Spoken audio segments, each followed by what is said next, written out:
Assalamualaikum warahmatullahi wabarakatuh. Perkenalkan, nama saya Suci Rahmadani dari Prodi S1 Manajemen NIM 2110601002. Di sini saya akan menjelaskan materi tentang iman kepada Allah. Seseorang bisa dikatakan memiliki iman sempurna ketika dirinya bisa memenuhi 3 unsur keimanan, yakni membenarkan dengan hati, diucapkan dengan lisan, dan diamalkan dengan perbuatan. Bila ini dikuatkan dengan penguasa semesta alam, bisa dikatakan bahwa iman kepada Allah adalah membenarkan keberadaan Allah dari hati, mengakui keberadaannya secara lisan, dan mengamalkan apa yang diperintahkannya. Contoh beriman kepada Allah adalah dengan rajin menjalankan sholat, berbagi rezeki kepada orang lain, tidak mudah marah, mudah memaafkan, dan menjaga sikap dan perilaku. Beberapa hikmah iman kepada Allah adalah diberikan ketenangan hati, diampuni dosanya, mendapatkan pahala, diberikan kemudahan hidup, mempunyai rasa kasih sayang yang tinggi. Iman kepada Allah Subhanahu wa Ta'ala adalah percaya dengan sepenuh hati akan kehadiran Allah yang ditunjukkan melalui ucapan, pikiran, dan perbuatan. Iman kepada Allah merupakan rukun iman yang pertama dan prioritas yang wajib dipahami seseorang muslim. Mereka yang yakin Allah Subhanahu wa Ta'ala itu akan selalu menyadari bahwa segala sesuatu di kehidupan ini pasti diketahui olehnya. Kesadaran yang akan jadi kontrol diri untuk mengerjakan semua hal yang diridhoinya. Untuk cakupannya, iman kepada Allah memiliki 4 perkara. Pertama, iman tentang keberadaan atau wujud Allah.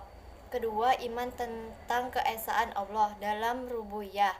Ketiga, iman tentang keesaan Allah dalam uluhiyah. Dan keempat, iman terhadap asma atau nama dan sifat-sifatnya. Fungsi atau hikmah iman kepada Allah. Berikut ini adalah beberapa hikmah atau manfaat beriman kepada Allah. 1. Meningkatkan keyakinan.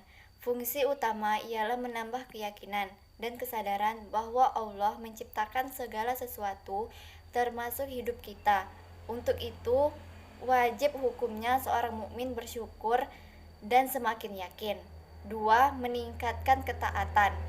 Iman juga selaras dengan peningkatan kekuatan, acuan untuk menjalankan perintah dan menjauhi larangan Allah, sehingga hati selalu ingat dan bisa dekat dengan Sang Pencipta. 3. Keselamatan hidup dunia akhirat. Hal ini telah dijanjikan Allah dan tertulis dalam Al-Quran surat Al-Mu'min. Allah berfirman, "Sesungguhnya kami menolong rasul-rasul kami dan orang-orang beriman dalam kehidupan di dunia dan pada berdirinya saksi-saksi di hari kiamat." 4. Ketentraman hati dan kebahagiaan hidup. Manusia yang beriman kepada Allah membuat hatinya menjadi tentram, hidup menjadi lebih bahagia, dan permasalahan yang sedang dihadapi menjadi lebih mudah diselesaikan.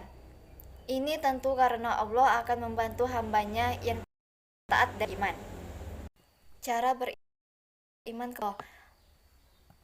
kepada Allah akar atau pokok dari keseluruhan isi dari rukun iman. Bila seorang iman kepada Allah, maka orang tersebut juga wajib beriman kepada malaikat, rasul, kitab Allah, qada dan serta hari kiamat. Semua adalah satu kesatuan. Untuk itu, beriman kepada Allah haruslah bertanam dengan benar. Jika tidak, kesalahan juga akan berimbas pada keimanan yang lain. Bila tak segera dibenarkan, akan merusak ibadah seorang mukmin secara keseluruhan.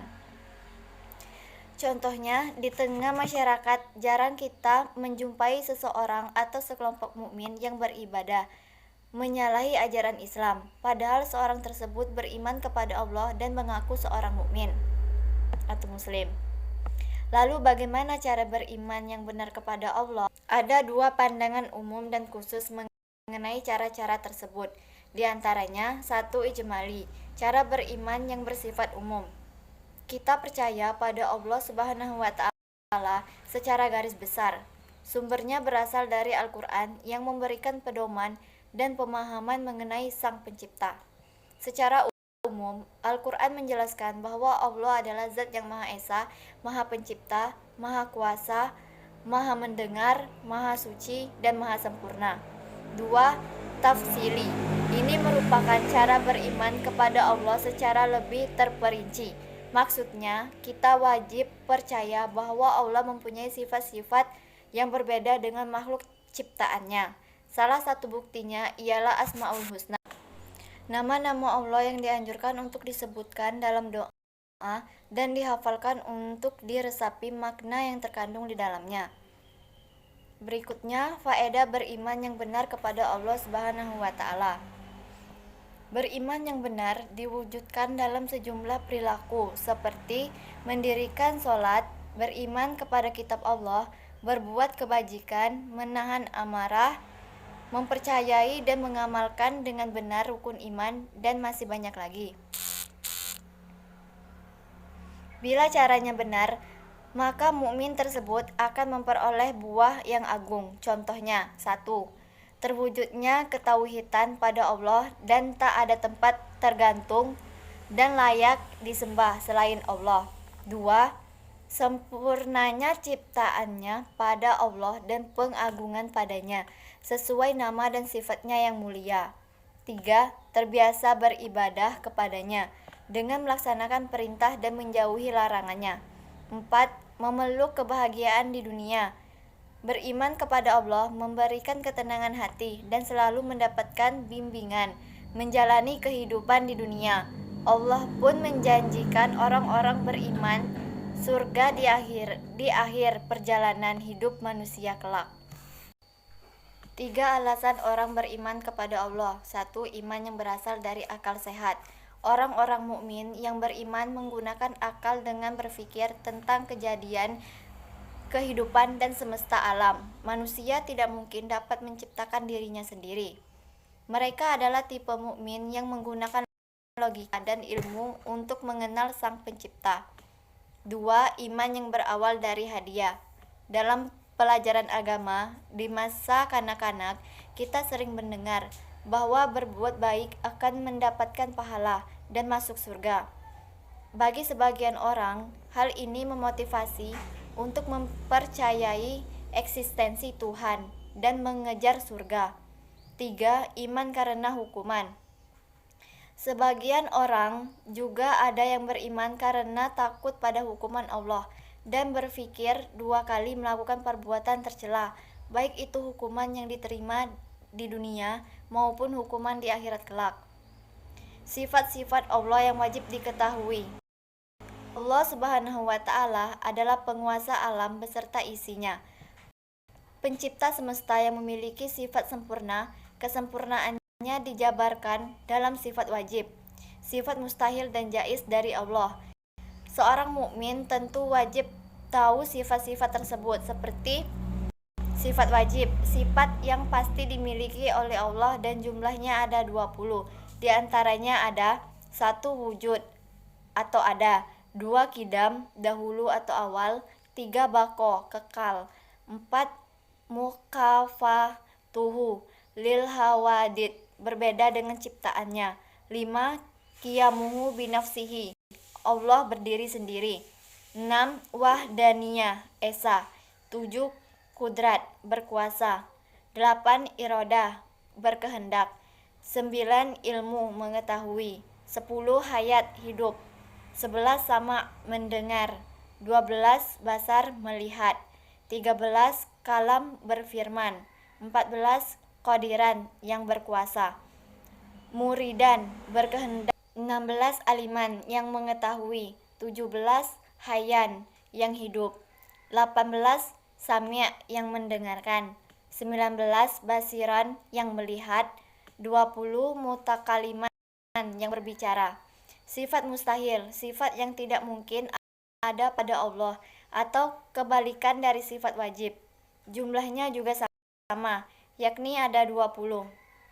Sifat jaiz, fi'lu kulli mumkinin au tarkuhu, sifat yang mungkin bagi Allah untuk berbuat atau tidak berbuat sesuatu sesuai kehendaknya.